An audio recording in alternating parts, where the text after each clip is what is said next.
is The Chris Abraham Show.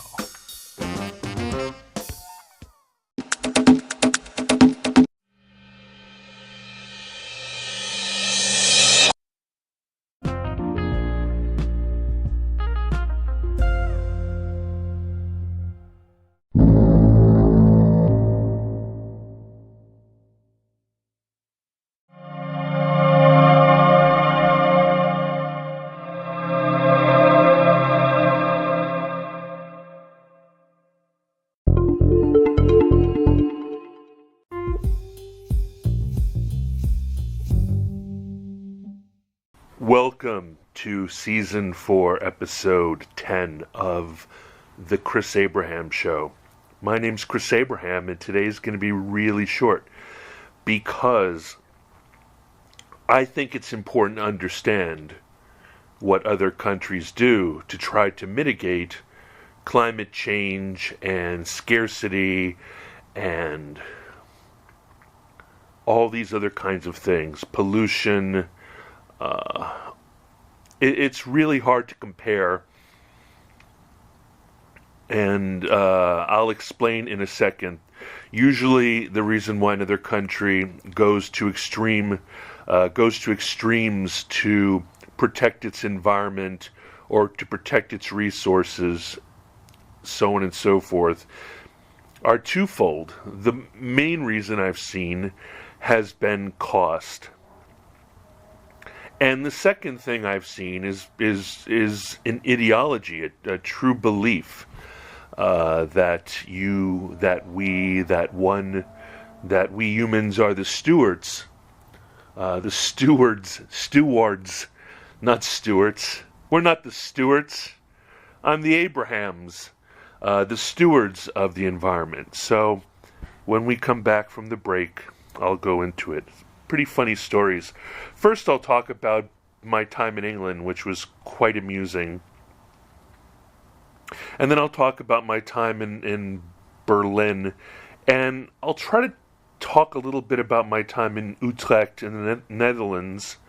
But I don't really have any context. I didn't live there long enough, and I basically couch surfed on someone else's dime. So, I will talk to you in a second.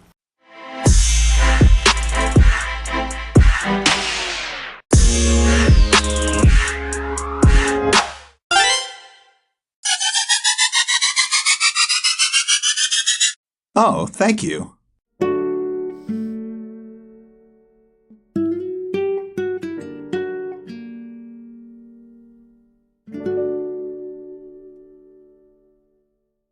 Welcome back to Season 4, Episode 10 of Chris Cast. I lived in England for a year, studying American literature in Norwich. In Norwich, in no ways was it dry or in any way did it suffer. But what I did notice, in Great Britain, in Norwich, I don't have a lot of other context, is that just things are expensive, and water is not as cheap and abundant, electricity is not as cheap and abundant, and as a result, people tend to do things as efficiently and as cheaply as possible. For example, Europeans in general consider our method of refrigerators, toilets, and especially water heaters to be extremely wasteful.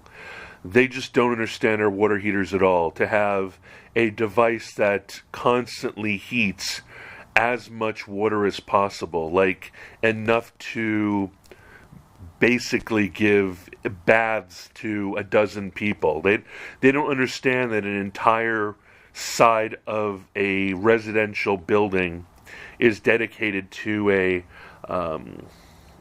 vessel that can give everybody in the neighborhood a quick shower. I used to think it was more to do with the fact that the Brits do not have a shower everyday culture, and neither do the Germans. But I also think that it comes down a lot to cost of gas, cost of heating oil, cost of electricity, and cost of water. I know that when I lived there in the early 90s, and when I when I visited my girlfriend who lived in Norwich proper in a shared house, I realized, they've got a whole culture of having a heating element at the shower itself. Like, it's right there when you take a shower, and if you live in a civilized household, there would be a little area in the shower, underneath the head, where you can put your shampoo and conditioner and body wash and that kind of deal. I guess you would call it a shower caddy. When I visited her and many other homes, they had, if you will, a little repository, sort of a radiator of curved tubes in a kind of a rectangular metal box. And when the water was going towards the nozzle for your shower, it was being heated in real time. So there was no vessel of hot water in a water tank. I know I say water terribly. I apologize. It's so weird. Even I don't like to listen to it. But I can't say it. When I say water, it really stresses my face. So water. And that was really interesting. I thought that it only works while you're showering. The rest of the time, the water is just tap water. It's the temperature of the world outside. It comes straight from the, it doesn't have an intermediary place, in your basement or in a building's basement. You could very quickly and easily make hot water in any new bathroom that you add to a building or to a house. You do not need to make sure that you have lines for both hot and cold water. I didn't consider or think how the sinks worked, but I was very aware about how the water worked like that. I don't remember how the water worked. I believe that in the apartment I lived in Berlin, I believe that there was a small reservoir of hot water. I don't think that it worked at point of sale, point of shower, POS, but I might be wrong. People are really, really, and it makes a lot of sense now, and it made a lot of sense then. Things are really expensive in Europe, and for whatever reason, it's even worse now because of the war in Ukraine and because of the politics associated with Russian gas and oil, and with regards to the general market and market rate, and the brinksmanship that the OPEC countries are playing with regards to liking the price of oil being high. I mean, it makes millionaires billionaires and makes billionaires multi-billionaires and trillionaires. So, but it's part of a culture. There's a culture of people in the UK and way more in Great Britain.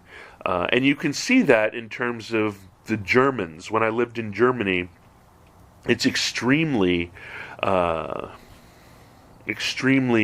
obvious. I mean, when I visited friends in London or even in the UK, in University of East Anglia, when I lived in the Ziggurat, which is a dormitory, there were things like auto-off lights and all kinds of other ways to try to mitigate the waste of electricity. But it's taken to an entirely different level in Berlin. I haven't lived anywhere else in Berlin, but if you go to any German city, the hallway lights are on a timer and they go off, and you need to turn them on with a button, and then they go off and you need to turn them on again, and I guess people could hide in the shadows. This is the same way in hostels, it's the same way in office buildings, it's the same way in not only hallways but entranceways, and it's the way if you go to a European style or European or any international hotel, you need to put your card that you are given to enter your room into a repository just inside the door in the entranceway, and when you insert the card into that slot, it turns on the electricity for the room. So when you leave the room, you can't do what we Americans do, which is leave the TV on so people think someone's there, leave all the lights on, etc., etc., etc. I have a funny story. It's funny to me. I didn't know that this is how Berlin worked. And as background, people joke that not only is Berlin one of the most lushly, watery places in the world, but it's surrounded by lakes, it has enormous water resources and so forth, but everybody is so ideologically sold. And I lived in Berlin in 2008, 2009, and 2010. So, and also 2007. But the thing is that it's such an ideological thing. It's so ingrained. I mean, when I lived even in the 90s in D.C., there would constantly be environmental innovation and efficiency challenges that were happening on the mall and so forth, and the Germans always won them. They're so ideologically devoted to mitigating and preventing climate change, into not wasting natural resources and all those things, that the joke is that Berlin constantly smells like piss and shit. And the reason why Berlin smells like piss and shit is because nobody flushes the toilet. People refuse to flush the toilet. They refuse to use much water. And as a result, and this might be urban legend, but the systems, the underground, what are they called? Comment dire? The sewer systems do not get enough water through them. As a result, the system, the way it's set up, it just does not move. It requires water and the movement of water through Berlin to drive the detritus, the shit and piss, through the tunnels into the refinement area. So in the middle of the summer, when people are being their bio environmentally conscious self, the place smells like New York does all the time. It's really very weird. The deepest, darkest parts of the summer, I think they might have mitigated it by having a routine way of just flooding the tunnels and kind of scraping it off like that, like just sort of flooding the tunnels and making sure that during certain times of the year they must have done something. But it was kind of like a low-key point of pride to celebrate the fact that the Berliners, even though they've got an infinite amount of water, they're not living in Las Vegas. where all the water needs to be transported, or even New York City, where all the water needs to be shuffled in from upstate New York. They live in a place that has extreme amounts of local resources in terms of vegetables, food, water, all those other kinds of things. And still, the ethos, the identity of Berliners are to be gentle with the earth. Here's another story. I lived in an apartment that was on the ground floor of a 3 or 4 story building. Each floor had its own apartment. It's one of the guard buildings associated with the Panopticon Park near in Anvelidenstrasse, in right across the street from the Hauptbahnhof, Berlin Hauptbahnhof, right there at the edge of Tiergarten and Moabit. And I didn't know that people, when they leave their apartments in Berlin, turn off everything. They even turn off like the equivalent of a porch light or a one light in the apartment, so that when you come home at night you have a light to see your way, or just a way to make thieves think that someone's home, or, anything. I would get in so much trouble from my German friends because to leave any light on in an apartment means that someone's there. And they will knock at the door and look in the windows and wonder what the hell's going on. And even though there was never any level of escalation that resulted in anybody calling the first responders to see if I had fallen and couldn't get up, it was really frustrating to people when they came to just drop by. Germans are very social. Just drop by, and I wasn't there, even though they saw very clearly that a light was on. It was very poor form. I became very aware that everything in the free-for-all socialist Europe, everything has a meter on it. You make phone calls, there's meters on it. You get hot points, there's meters on it. This might have just been the fact that it was 2010. This might be unlimited now, but there's a real incentive to go and get Wi-Fi in the house or use Wi-Fi at a cafe, because just tethering your phone or I also was able, I had a Bluetooth that could do VoIP, and so I could receive 202 area code American phone calls in Berlin as if I lived in the United States with no charge at all, because BlackBerry was extremely cutting edge with regards to that. So my BlackBerry was my U.S. phone. Only people who knew I lived in Berlin knew I lived in Berlin.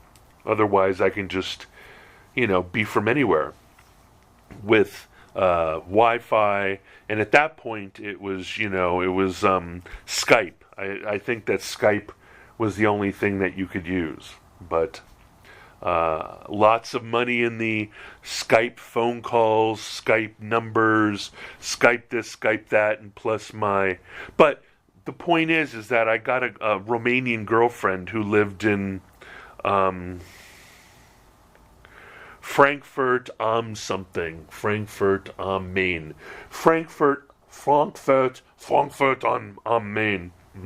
I don't know how to pronounce it. She lived close to there. I think she was a spy. But I wanted to call my girlfriend. So I would, make phone calls, and it was as expensive to call her all the time as I think it was when I lived in Hawaii in the 70s and 80s and needed to call people in New Jersey. Like, I think I freaking accidentally ran up €1,000 bill. And, my company, Mark and our company took the hit, but you got to be careful.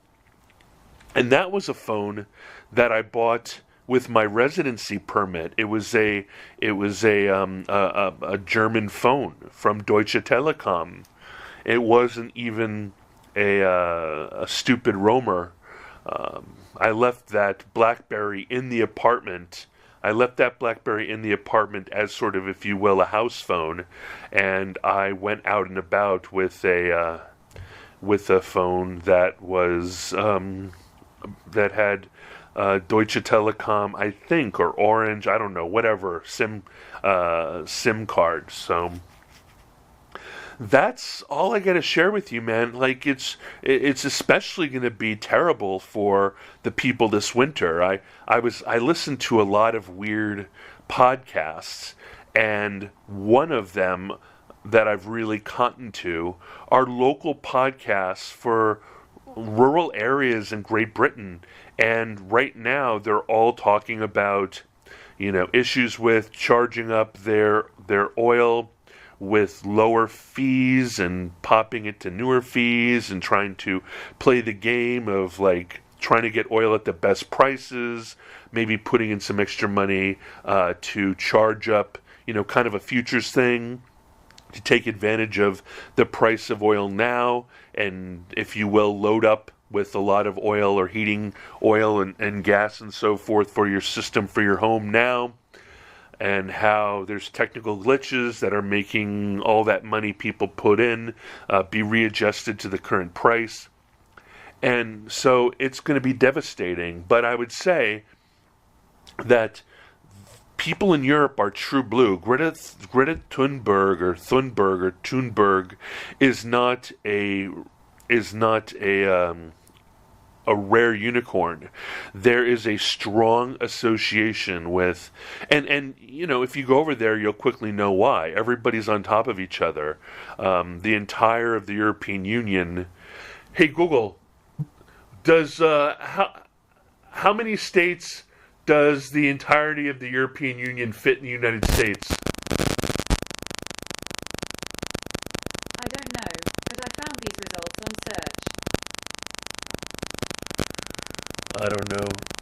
How many Europes fit into the USA? It's easy to forget how large the United States is for one country, especially when you compare it to a continent like Europe that's made up of so many smaller countries. According to a neat overlay map posted to Reddit by user Martin W. Fan, you can fit 30 European countries into the continental U.S. I don't know which countries, but it's notable. Germany. Hey Google, how big is Germany compared to a United States state? On the website via travelers.com, they say, the Federal Republic of Germany is a pretty big country, coming in at around 357,021 square kilometers. That's about the size of Texas in the United States. As for population, Germany has a little over 80 million people living within its borders. So, the entirety of Germany is about the size of Texas. So, when you realize that there's a lot of people, hey Google, what's the population of Texas? In 2020, the population of Texas was 28,635,442. And Google, what's the current population of Germany? In 2020, the population of Germany was 83,240,525. So, there's that, you have to really understand that there's a different level of density. Hey Google, what is the population density of the EU?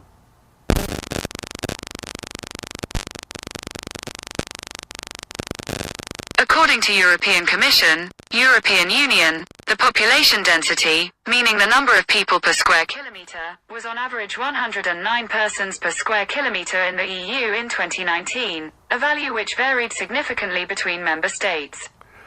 Hey Google, what is the population density of the United States? 94 people per mile less than sup greater than 2 less than, sup greater than. On the website worldometers.info, they say, the USA ranks number 3 in the list of countries by population. The population density in the United States is 36 per square kilometer, 94 people per square mile. I don't know, I wasn't paying attention. Hopefully that means something to you, and I'm sorry if I didn't expect this guy to be playing my phone, and I have a feeling like it blasted the recorder, so I hope that it has some sort of limitations, because sorry if I blasted your eardrums. So as a result, it's really amazing to see that kind of thing, like the difference between the places in Europe that I've lived. I don't know what it's like in countries in Asia. I don't know what it's like. I don't know what it's like. I was talking to Mark about it, and Mark says that, like, you know, even showering and bathing and so forth is only recently something you do every day. I don't know if that has to do with different priorities in hygiene. I would think that someone who does athletics or sports every day takes a shower every day. I can't imagine someone who goes in a jog, just finishes their jog, dries off, changes their clothes, and goes out amongst people having sweated for an hour or so. I just don't understand it. It doesn't make any sense to me. I would love to live in France for a while to see what it's like there. Mark is currently obsessed with Lisbon and Portugal, and I would love to see how people deal with resources in Mexico City, which is a mega city, and I'm so fascinated by Mexico City. I hope I can be one of the many terrible digital nomad Americans who drive up the cost of living and rental prices in Ciudad de Mexico. Anyway, I don't know if this was useful at all. Like I said, I'm going to be doing so many of these that they'll just sort of blend in, and you won't be that pissed at me about any single one. And I just assume, based on Rule 34, hey Google, what is Rule 34? According to Wikipedia, Rule 34 is an internet maxim which asserts that internet pornography exists concerning every conceivable topic. The concept is commonly depicted as fan art of normally non-erotic subjects engaging in sexual behavior. It can also include writings, animations, and any other form of media to which the internet provides opportunities for proliferation. According to Wikipedia, Rule 34 is an internet maxim which asserts that internet pornography exists concerning every conceivable topic. The concept is commonly depicted as fan art of normally non-erotic subjects engaging in sexual behavior. It can also include writings, animations, and any other form of media to which the internet provides opportunities for proliferation. Wow, you said that twice. I think you have a stroke. Anyway, stop. Hey Google, stop. sure, stopping Office Roku. Okay, well, I am going to go back to the real world. I hope this was interesting. A lot of mistakes have happened. I will try better next time. I will remove this from my list of topics. There's a bunch of topics that I want to cover. And this one was called Stories of Berlin's Climate Stories of Berlin's Climate Stuff. So that happened. And I will talk to you soon. I'll be back with information on how you can contact me.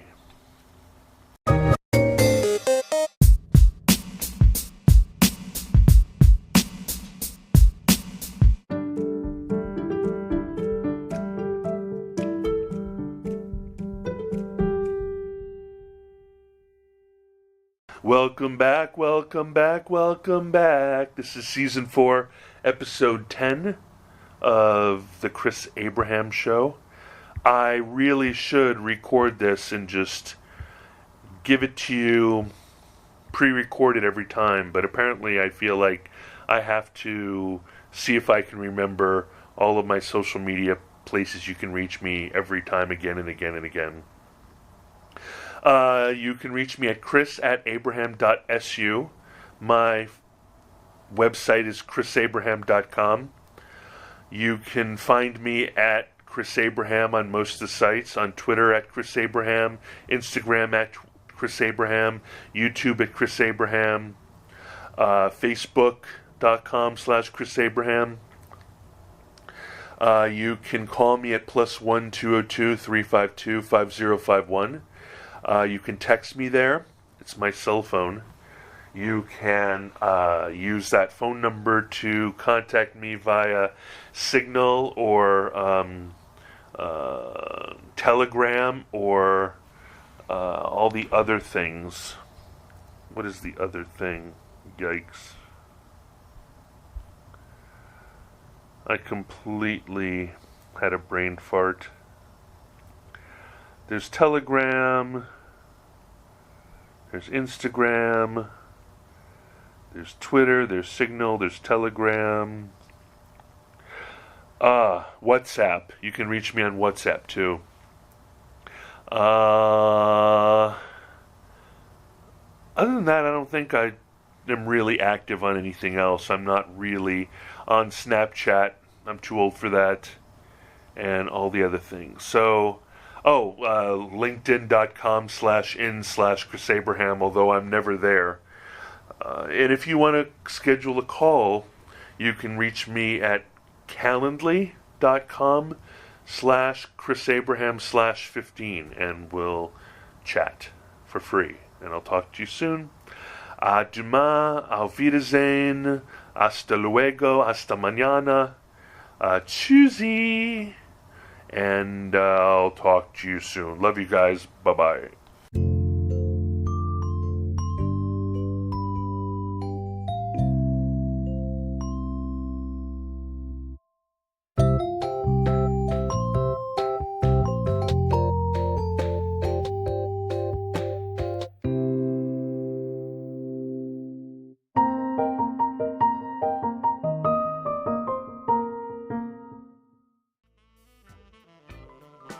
Thank you for listening to The Chris Abraham Show.